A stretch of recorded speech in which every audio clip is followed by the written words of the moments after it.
Hi guys, it's Rocky Clark here and this is the final whistle.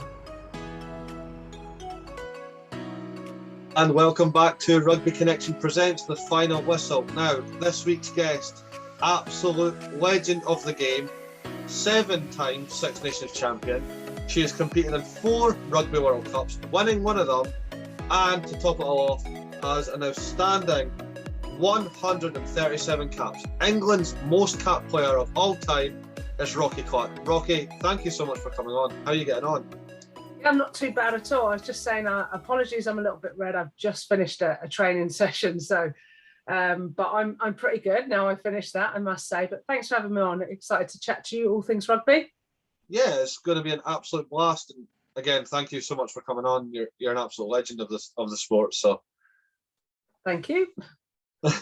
Nice and easy. We ask all our guests this. What actually got you into rugby in the first place? Yeah, so I was actually at school and one of my schoolmates was like, oh, please come down and help us out. We need more players. I was like, no thanks, I'd get injured, but thanks anyway. And then the next week she was like, we can't play unless we have extra players, we're desperate. And I was like, oh, okay. So I went training that week, did 2 training sessions, and then I played my first game. Did not have a clue what was going on, but they shoved me in the front row and I absolutely loved it. And yeah, it was a weird concept, running forwards but passing backwards. Yeah. But certainly I was celebrated for my size, which was pretty cool, given that, you know, I might have been sort of last pick in other sports, but this I was certainly a go-to player. So yeah, happy days.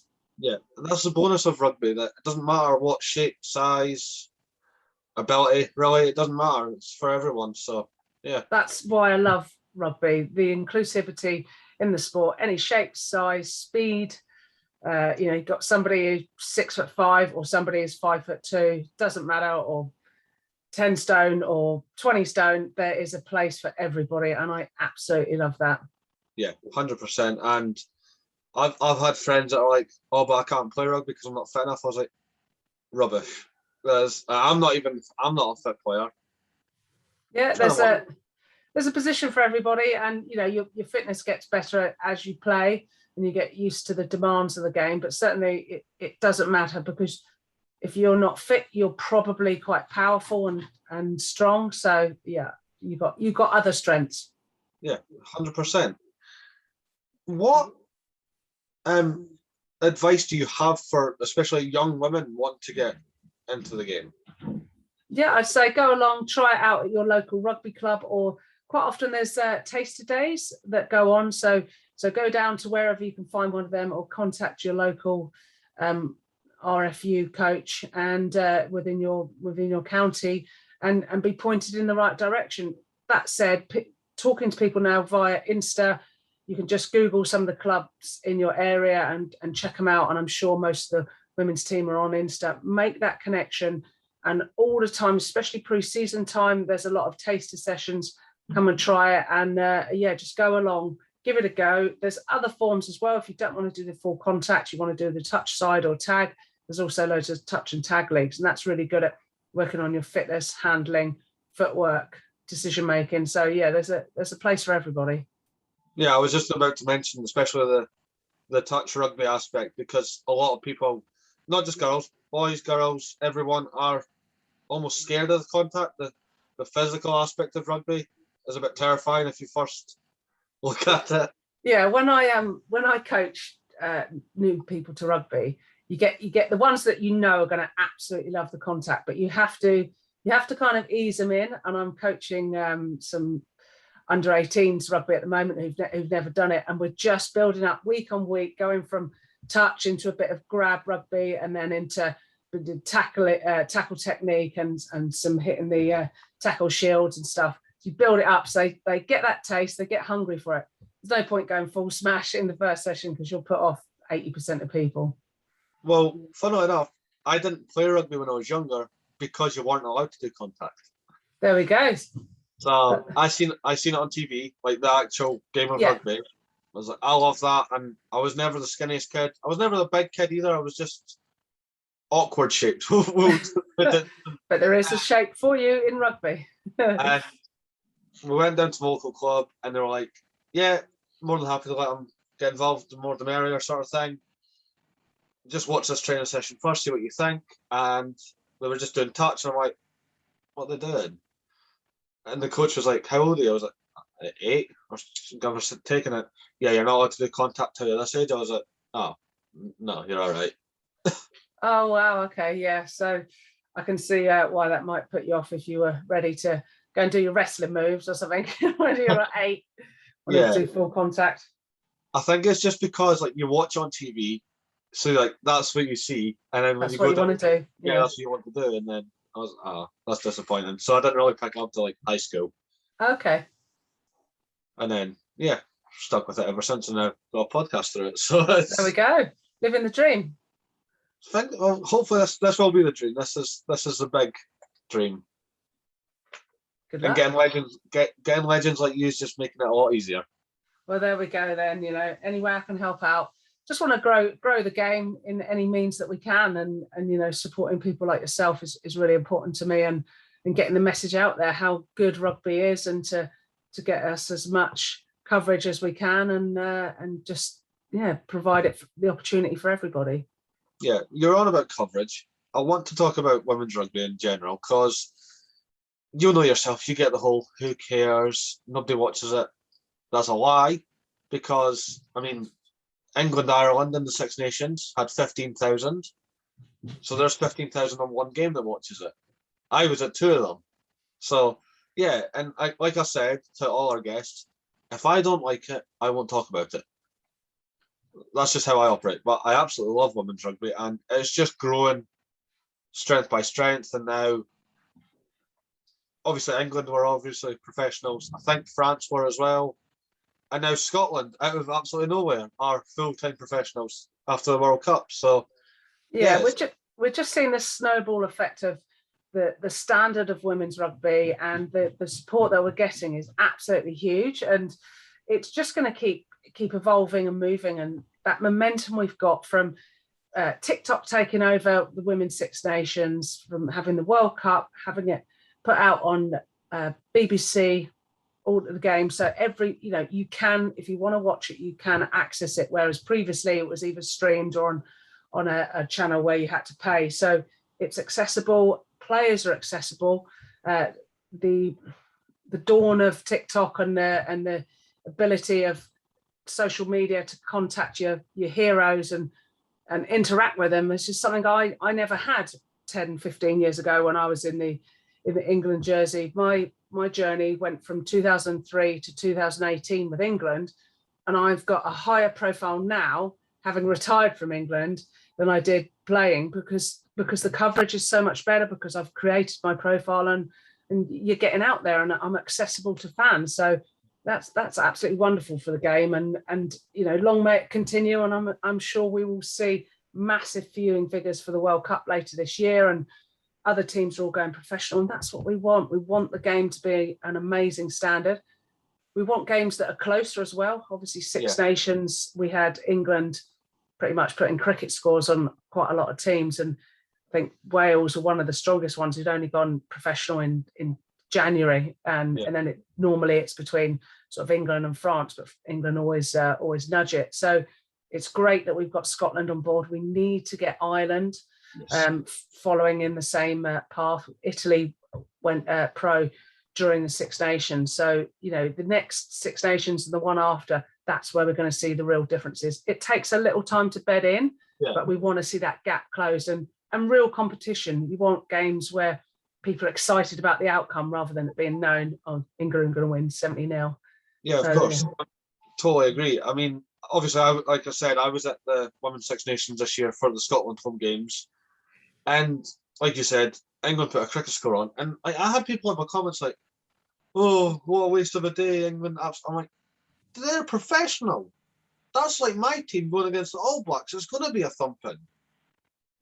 Yeah, and you have to give massive credit to the ladies that I saw. There was a tweet from one of the Irish girls. She was back in work the next day after playing England, and that got so much coverage. And this is crazy. Apart from anything, it's not helping the players recover, and they've got to have time to get enough rest, to get the medical treatment they need.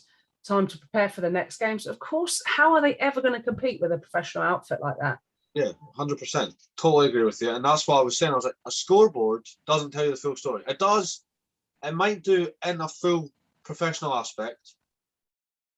But when you've got 5 players that might have professional contracts and then 30 that are full-time, there's going to be a big difference. Yeah, for sure.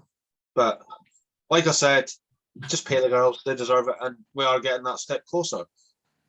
Kind of gets me up to my next question, and I feel like the answer is no, but it's angering me in a way. Were you ever like full-time contracted? I was for the last 8 months of my career. So I had a taste of it, and there was a very short period of time we got match fees, probably in my last year or two.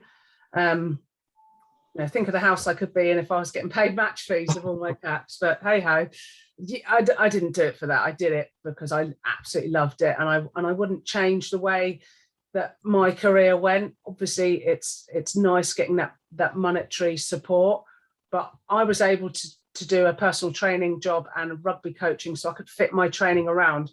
Whereas compared to like Sophie Hemming, one of the World Cup winning props that I was alongside, she was a vet, and she had to go to work at like 6 a.m, finish at 6, 7 at night, and then go training. She get in at 10, and it was just like, how does she do this live? Like, she has 7, 8 hours at home, and that's it. And she did that for months and months, years, and just thinking the difference that would have made if she'd have been professional for a long period of time. And it was tough because we went professional in 2017, and then it got taken off us again. So I went professional for 8 months, and then we didn't have it, and then they went full time. No, hopefully forever now. So it is mad, and I've done both sides, and the difference it made to your fitness levels, your ability for skills analysis makes so much difference. It's so important that we give these women the opportunity they deserve to be the best version of them and wear their shirt and do their country proud. Oh yeah, absolutely, totally agree with you on this. I'm just like shaking my head because everything you're saying is just true. There is one, like, I'm not going to call them out, but there is a governing body in rugby that just doesn't make sense for women's contracts. So their sevens team are full time. That's their job. Like 6 days a week, they're sevens players. And then their 15s are semi-professional, but majority of their team is from the Seven Circuit. How does that work? Yeah, I'm assuming it's money based, that it's cheaper to make, I don't know how many sevens players they've got professional, maybe 15, I guess, I don't know, versus maybe a squad of 30. I guess that's the reason. I couldn't really comment other than that. It's crazy, and in my opinion, sevens and 15s should be both professional, and everybody should have the same opportunity. So I really hope that changes soon, and we need to speak out about it and support those teams, and put pressure on the governing bodies to support their teams. Yeah, 100%.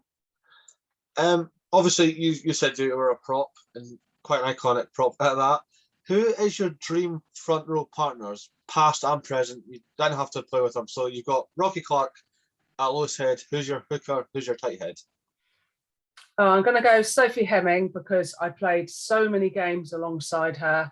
Absolute England stalwart, and we won the World Cup together. So I can't really knock her. There's so many amazing hookers, like Amy Garnett, 100 caps, absolute legend, like psychopath around the pitch, but like so good at rugby and such a nose for oppositions to play against. And she was that old school kind of, as she makes that tackle, she's using your head to get up and push your head into the dirt sort of thing. But then I love Amy Cockayne. She's an absolute hybrid of a player. Like for the RAF, she can play 10. Her arrows are pretty good. Just her ability around the park, like a brute, and she's a great scrummager, great ball carrier, vision handling. So I'm probably going to go Amy Cockayne, and then if you need a bit of feistiness, you bring Amy Garnett on, and then Sarah Byrne just to rip up off the bench, would be probably where I'd go to. Yeah, no, that's perfect. And Sarah Byrne, what a player! Like her try again, it was Italy, wasn't it, from the halfway line? Yeah, she scores so many of them. To be honest, she's a very clever player, and I love that she utilises her strengths. She's used to be a flanker, so she knows her way around the forwards, but her speed off the mark is unbelievable, and her power and leg drive, she's so strong. She's a world-class prop already, and when she nails scrummaging, that's the bit she has worked really, really hard on, and she's not far off. They've got a very strong scrum now. She is, going to go down in history as one of the best hybrid props of the current time. She's brilliant, and really proud of the little rhino that runs around the rugby pitch. And she's clever. She runs at back, so you don't particularly want to tackle a 90-kilo bowling ball that's running at real pace. So that's clever. She makes her line breaks and goes through. So love watching her play. Yeah, I think I've had one of those moments. I think I've called it my Jonah Longman moment. I got put on the wing once. Don't know why. Just I got put on the wing, and the little scrum half thought he could get me, and I was nope, sit down. I've proper felt like Jonah Longman over Underwood. Yeah, just boom. See you later. Nice. Didn't score, but I just rolled him, and he just kept rolling. I was like, oh, bless you for trying. Fair enough. You've now changed career path a little bit. You're now into the coaching side of things with Saracens. Is it difficult to transition from player to coach?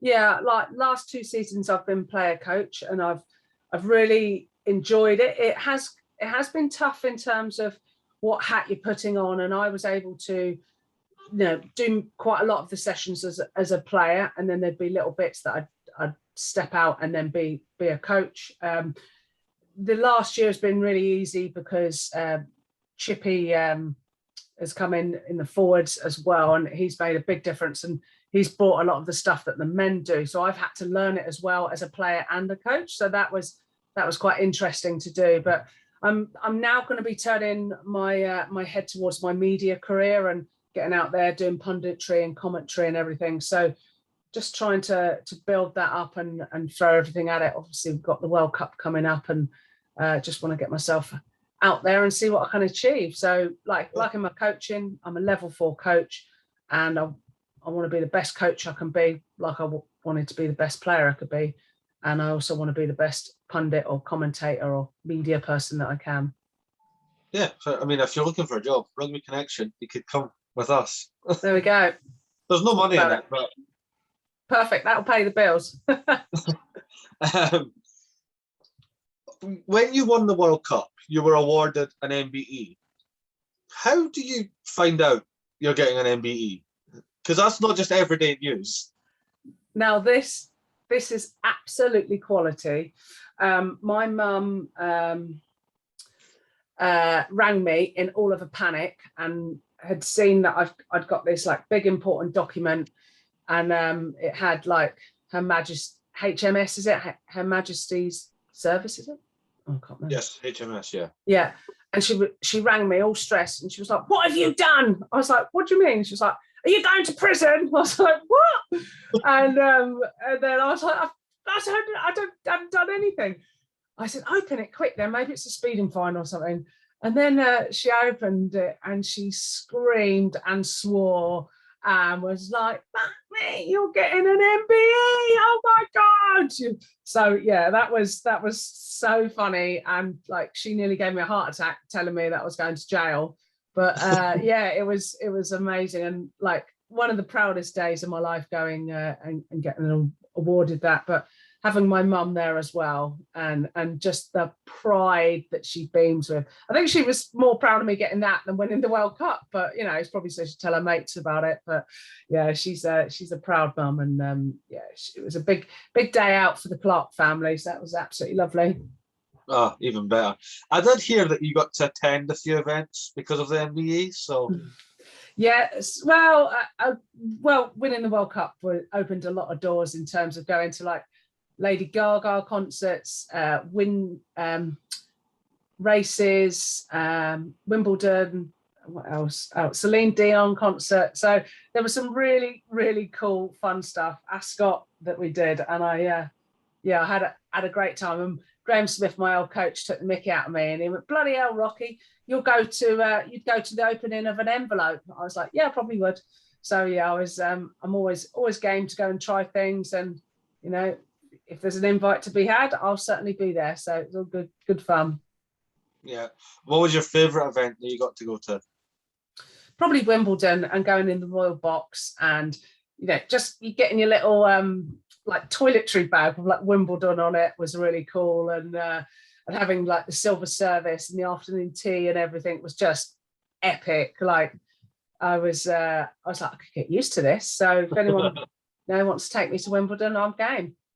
Yeah, no, fair enough. There you go. Wimbledon. If you're listening, I doubt you will be, because it's not tennis. But Rocky Clark once invited back to the Royal Back. There we go. Now, like I mentioned at the start, you have won Six Nations and you've won World Cup. If you can decide, what would you rather have, your World Cup or all your Six Nations titles? Now, if you pick the World Cup, you've never won a Six Nations. Do you have to ask? Do you have to ask? I thought I have to ask, because I asked guys the same, but I feel like I know the same answer. So, winning the World Cup, but no, nothing compares to that. The heartache of losing 3 World Cup finals, the years, like probably a couple of decades in the making of getting ready for that and preparing for it, and all the players that went before us that had all the heartache as well. We did it for them, and we did it for our family, for our country, and I would suspect you'd struggle to find many people that would choose winning Six Nations over a World Cup. World Cup, you're the best in the world. You're world champions. Can't compete with that. I like catching them off guard, because you do catch them off guard, and if you've played for multiple clubs, you would get asked this team or that team, and then or that player or this player. So yeah, well, let me know if anyone ever says different. Let me know. I'll be very interested. Well, I mean, I'm Scottish, so I'll just take either. So never say never. Yeah, it will happen. Oh yes, I'm sure at some point it will. Just don't know when. Been 24 years and nothing's happened. So well, see how it goes. Yeah. Now, this is more of the fun part. This is getting to know Rocky Clark. So nothing really to do with rugby. Okay. More you as a person. What is your favourite film? Ooh, Bridesmaids. Love it. Hilarious. Nice. When she comes out of the bridal shop and squats her way across the road, that literally had me in stitches. So yeah, I love that film. A bit of a romantic comedy, just funny. Yeah, I love banter, and I'm a bit of slapstick. I don't know. I love it. It's funny. No, that's fair. When you said Bridesmaids, all I had in my head there was the airplane scene. Yeah. Oh, gosh. Nice. When she like with a leg. Yeah. That's really in a ruck. What is your favourite song? Oh, Titanium, definitely, by David Guetta. It gets me up for a game every time, or it comes on in the car. I'm just like, yeah, love it. And I'm like, feel invincible. So Fair yeah. Enough. So, and I have a bit of titanium in my hand as well. So there you go. There you go. Could have done Eye of the Tiger because Rocky. There is that. That's also a very good one. That's my Saracens song. When you score a try, you have a song that plays. Yeah. Nice. Unfortunately, I didn't hear it very much, but it's there if ever I did get over the line. But at least that one makes sense. There's times I've heard ones and like, "You're Welcome" from the Moana film gets played. I'm like, what's that got to do with anything? Yeah, slightly random, but okay. I liked it. It caught everyone off guard. I've heard wrestling theme songs. I've heard the Batman theme. I've heard my favourite one is The Greatest Showman. If Pierre Schumann scores, that makes perfect sense. Nice, yeah. Because he is the greatest showman. Nice. That's, Very good, very good. That's the running joke within the Edinburgh camp, so I love that. Have you got any tattoos? I do indeed. I'm very, very proud of my tattoo. So there's one. It's a rose, a lily. Oh. You can see the lily, yeah, and there's Yeah. another rose. So life during playing for England. Yeah. Remembering my dad, he loved lilies, and then this is for life after rugby. So I'm on this rose now. Oh, and, I like that. And we've also got a lion for showing strength and being brave, and a lily for my dad, and a rose for my mum. So yeah, I do like my tats. Once you get one, you can't stop getting them. Have you got any? I have 6. Yeah. Ooh, okay. So I can't show them all, but there's one. It's like the eyes of the tiger. Sorry.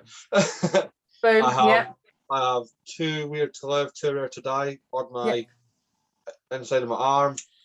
I've got the back of my neck tattooed. I've got it's courage, and I think it's Mandarin. People keep telling me that's soup. It's not soup. I did look it up. Fried rice. I've got like as if like a wildcat like scratched you. Yeah. And instead of like blood or that, it's a Scotland flag. I've got a very poorly drawn tiger on my other leg that needs getting rid of. And I've now got cover up. Yeah, and now I've got Mjolnir on the inside of my calf as well, Thor's hammer. So so you are a Cats fan then, right? Got quite a bit. Yeah, I like big cats. Tigers. I like gorillas, I like wolves, yeah. Cool. Yeah. Yeah, I'm thinking of getting another one on my back, maybe a elephant or something like that. I want a nice one on my back. What's the elephant, or is do you just like I don't know, I've got to think of that. Got to think of reasons why. Why? Never forgets. Never forgets, there you go. Although I forget where my car keys are constantly. You can't get it then. You're not if I've been insulted 10 years before, I'll remember. That's fair. There's an important one I want to get, and it's on my chest. I just need to get it booked. It's my son's name with his date of birth. So. Oh, that's cool. That's a really nice one. Yeah. Gonna hurt. Good for you. They all hurt. Yeah, they do hurt. Yeah. And because I've not had like the Thor's hammer was my recent one, and obviously I've not had it done since like COVID. Yeah. I was like, it's fine. I've had them done. As soon as the needle hit, I was like, yeah. Ooh, yeah, the burn. Yeah. It's not a nice feeling, but you want to keep going back for it. I don't know why. Yeah, you forget it, don't you, instantly, and then you just keep like, I'm like, oh my god, I love it. Yeah, it's like rugby though, isn't it? Yeah. You take one back and you're like, shit, that hurt, and then right, let's go again. Yeah, get your head kicked in, get up again. It's fine. Yeah, perfect. What is your go-to breakfast? Oh, now, good question. I absolutely love sourdough. It's got to be sourdough bread. Bacon, avocado, poached eggs, a little bit of chili on top. Nice. No, you were doing so well, and then you said avocado and egg. What, you hate both of them? I've never actually tried avocado. It doesn't look that appealing, but I don't like eggs. What an odd man you are. I know. I like to be different though. So fair enough. What was your worst subject at school? Oh, probably German, because I just wasn't very good at it. I'd love to learn German or French now and actually be able to order a baguette or something, but I was very poor at German. I just could not retain it, but maybe I need to do one of those learning things. I mean, I'm fairly good at German. I kind of have to be because my gran's from Germany. That's a good reason. Unfortunately, I don't have a German gran. No, but it means I'm eligible to play for Germany. So there we go. The rest of the hosts are like, why not try and pursue it? I'm like, how would I pursue that? There must be a trial day or something. Let's source it. Let's see. We can follow your journey. So, yeah, but I mean, I'd rather play for Scotland. If you give me the choice, I'd rather play for Scotland. But okay, I don't think that's happening. So, Germany is. Yeah. Yeah, my gran forgets that I could speak German. So, like, if she's really angry, she brings the German out. and she started shouting and swearing at me in German, and I responded, and she went, "Oh yeah, I forgot you learned German." I went, Yeah. Clever. Yeah, and you could always tell when she's speaking German because she shouts. Was it a shouty language, is it? So aggressive. Anyone that's told you German's a beautiful language, it's not. It's so aggressive. Or you just wind your nan up quite a bit, and so she shouts at you a lot. No, but like she'll phone like her relatives and all that are still in Germany, like say happy birthday or that. Oh. And you walk in, you'll hear her shouting. I'm like, yeah. Why are you shouting? Yeah. I'm like, why are you so angry? And she was like, oh, I'm just saying happy birthday. That's how. Whoa. That's nicer ways. There's nicer ways to do it. Slice of cake. Yeah. Yeah, big slice of cake. What is your favourite post-match drink? Beer and Moretti. Pint of. I've still never had a Moretti. You haven't lived. Jeez, come on, man. I've not done anything. Do you just drink Tizer? No. What's Tizer? I've seen it. I've never drank. I'm getting it wrong. I meant Iron Brew. That would have been really funny. If I'd have said that straight away, that would have been really funny. But no, sadly not. I like Iron Brew. No, but Tizer for me is the same as Iron Brew. It's rank orange stuff. Oh, Iron Brew's lovely. Do you have it every day? No, I don't. I thought that'd be the rite of passage to be Scottish, no? No, you get too shaky with it though. If you have the full fast stuff, you just start shaking. Do you? Just, I need it for a game of rugby. Yeah, I would definitely work before rugby, but it's just. I remember going on holiday and they sold it in Turkey, and I was like, yes. So I bought like 5 cans and drank them all. Oh and wow! I couldn't stand up. I was like, oh no. That sounds. But no, I think my post-match drink is like a 10-ounce or a Guinness or. Oh, dirty stuff. Okay, I'm understanding you more clearly now. No eggs, likes 10-ounce, and likes big cats. I know 10-ounce is 10-ounce. What about a Caroline? No, it's I'm just probably a little bit more sophisticated with my beer taste. Estrella? I'll just start rattling off beers. I drink Heineken. If desperate. Peroni? Absolutely not. I'm a bit of a Prava. Yes, I've had that. Yeah. Yeah, that's nice. That's my kind of taste. Okay. Maybe we could get a drink. I don't know where I would get a drink. Maybe in Edinburgh somewhere. They'll have Moretti. Yeah.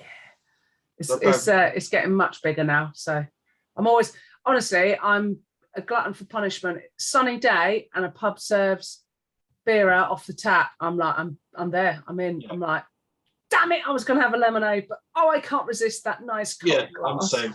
Yeah.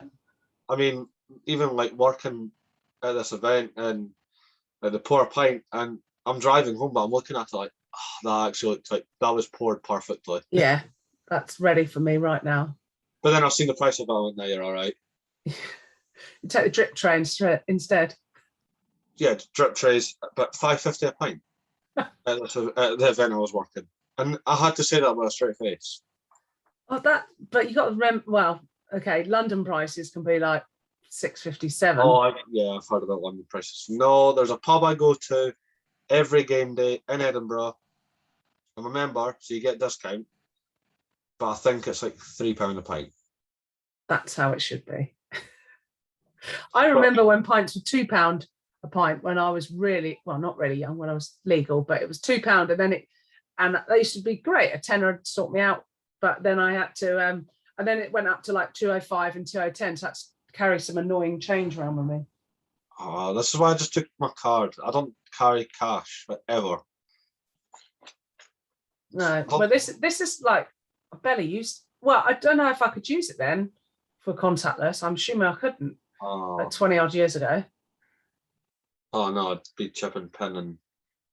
Yeah, I don't know if that was that. I don't know. Who knows? Somebody will know. Let us know. Comment in the section. If you know, put it down in the comments. What is your favourite hobby away from rugby? So you're not going to let me say watching rugby, commentating. No. Dog walking. I love my baby dogs. I've got 2 cockapoos and I absolutely adore them. So taking them out for long walks makes me very happy. Hanging out with mates, going to cinema. I love coffee as well. Coffee addict. So after we finish this, I'll be off for my coffee and my dog walk. So yeah, taking 2 birds, 1 stone. Yeah. That actually explains, because I know this is a big thing in Saracens. What is Tiki Tonga? The song or the coffee? Both. Okay. So I feel like it's light. So yeah, we do the song after when we win in the changing room, and you get Chippy like screaming and then the players of the matches go in the middle, and it goes from like tiki tiki tonga, and then it builds up and it goes to you screaming, and then it goes back down low, and then from that they've made coffee as well, so you get a lovely cup of coffee as well as singing your heart out when you get the victory. Pretty cool.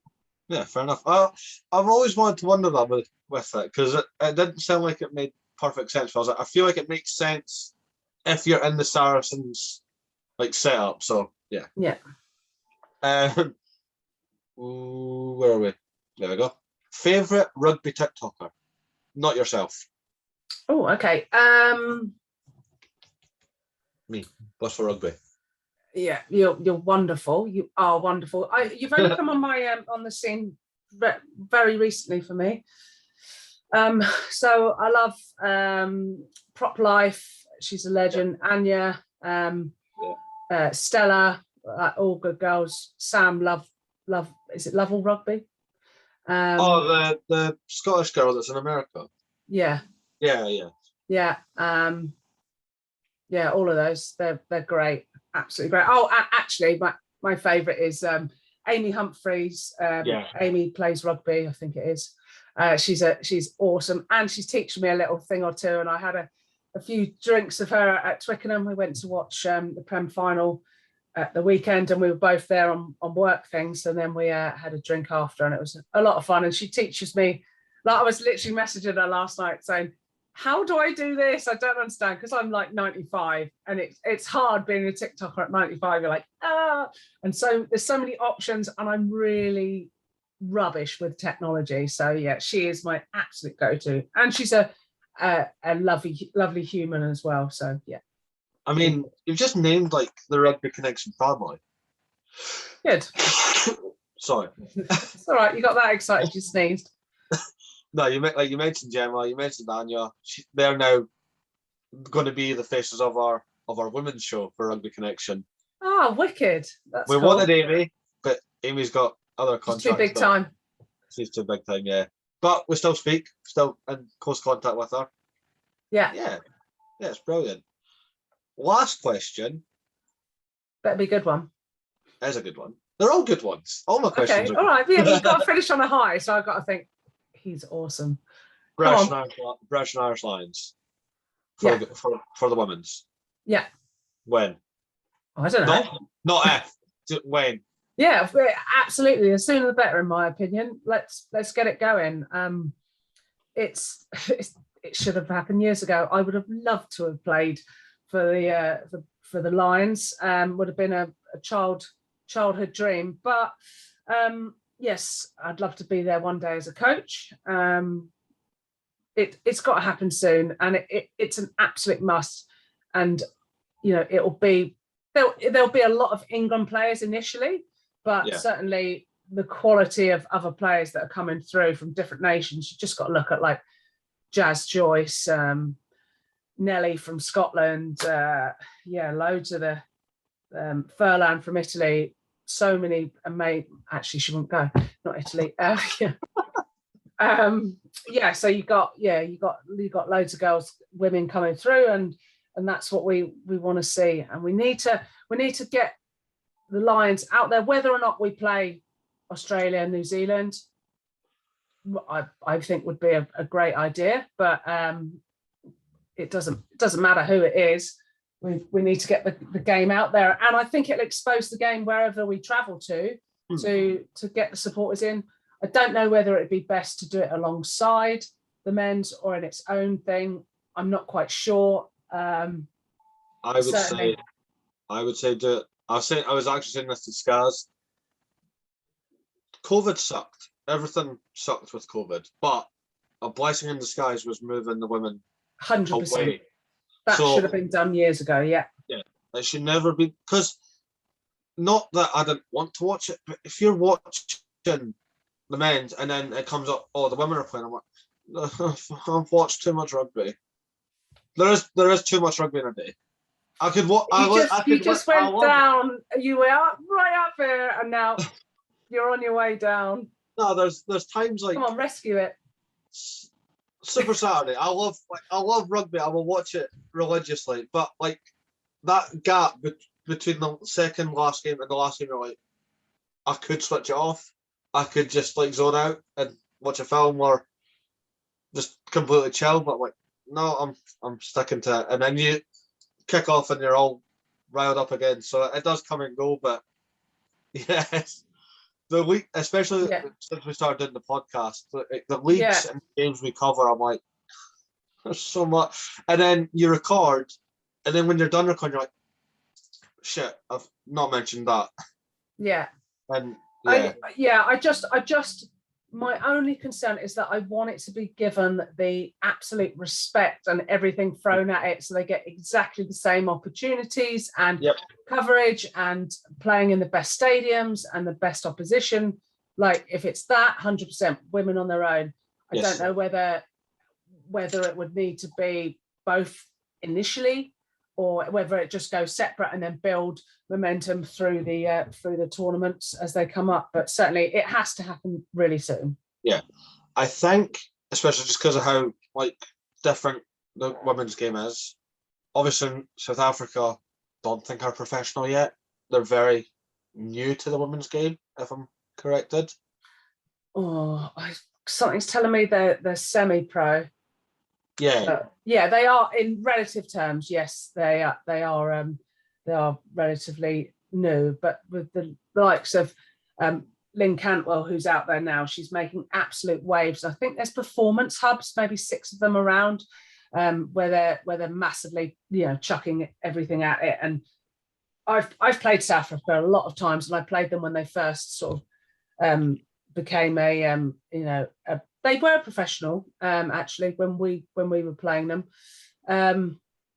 They didn't particularly know rugby, but the physicality and the hits and the never give up attitude was amazing. And unfortunately, we were putting cricket scores on them, but it just started to like chip away, and they're getting better and better. And that's obviously what we want for the game. If you're doing it for a professional standpoint now, obviously the men go South Africa, Australia, New Zealand, and circles. Why not do USA, Canada, New Zealand? Yeah. And then that's joint sport there as well. Yeah, exactly. I mean, we've just had the pack 4 of New Zealand, Australia, USA, Canada, and that was very successful. And for sure, there's no reason why not. We just need to keep pumping it out there to make the women's game more of a mainstream sport, especially in Canada and US. It's getting there, but we just need, like everybody, we need it to massively grow, get the recognition and the support that it deserves. People aren't demanding silly money to do what they love at the best of their ability, just enough to survive and throw their hat in the ring and be able to give it their best shot. Yeah, could not agree more. I mean, you've absolutely crushed it. The last few bits there was off the cuff. I didn't even have that written down. So there we go. Natural, eh? Yeah, but honestly, thank you so much for agreeing to come on. That's all right. It's lovely to chat to you anytime. Yeah, perfect. This has been the final whistle with the legend Rocky Clark, and we'll see you next time.